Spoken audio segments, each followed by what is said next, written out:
ஆண்டாண்டு காலமாக இன்னமும் வந்து எங்கள் பாட்டம் பூட்டம் காலத்துலேருந்து இன்னும் நாங்கள் அதை பயன்பட்டு ஒவ்வொரு முறையும் எந்த அளவுக்கு மேம்பட்டு கொண்டு எவ்வளோ அளவுக்கு மக்களை நாங்கள் கொண்டு போய் சேர்க்கணுமோ நாங்கள் சேர்க்குறோம். இது நாட் ஓன்லி ஃபார் ஆன்மீகம், இது வந்து ஒரு அனைத்து சமூகத்தினருக்கும் ஒரு திருவிழா.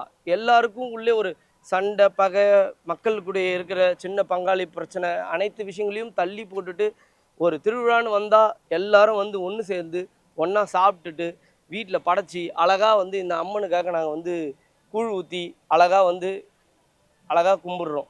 இது வந்து மேன்மேலும் மக்களுக்கு என்றும் ஆசி அளிக்கிற மாதிரி அம்மன். இன்றைக்கி கூட பார்த்தீங்கன்னா மழை வந்து இங்கே மட்டும் தான் பேஞ்சிருக்கு, அதுவும் அம்மன் சேரும் போது மட்டும்.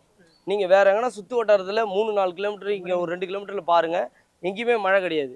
இங்கே மட்டும் அம்மன் சேரும்போது மட்டும்தான் மழை. இது வரைக்கும் அந்த எல்லைக்குள்ள மட்டும்தான் மழையே.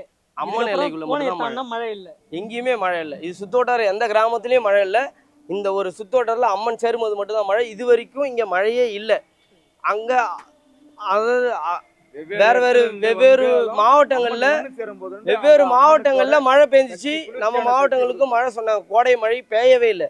ஏன் பெய்யவே இல்லை? என் அம்மன் சேரும் போது, என் அம்மன் குளிர்விக்கும் போது மட்டும்தான் என் அம்மன் மழை எங்களுக்கு கொடுத்தா. அதுவும் அவள் குளிர்விக்கிற இடத்துக்கு மட்டும்தான் கொடுத்துருக்கா.